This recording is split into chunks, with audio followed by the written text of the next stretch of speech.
Welcome to Kenton's videos. Enjoy the video. You start by collecting and sanitizing high-quality corpora. This matters because model generalization comes from data diversity. Once done, provision the compute you can afford and containerize the environment to reproduce runs. Next, build a tokenizer and decide vocab size. 32K is a common balance.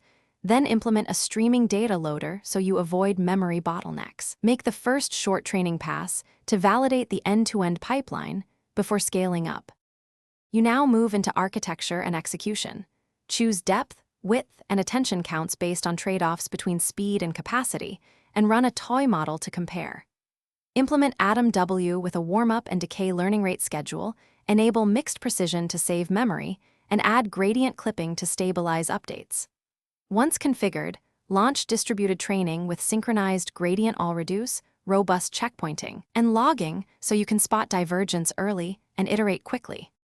You finish by evaluating on held-out splits to verify generalization, then fine-tune for target tasks and measure real metrics like perplexity and task accuracy. After that, optimize for serving, prune, quantize, and validate that latency meets requirements before packaging into a container. Roll out with versioned endpoints and continuous monitoring so you can compare a /B performance. Troubleshooting tip: if loss stalls or explodes, reduce learning rate by factor 10. Check.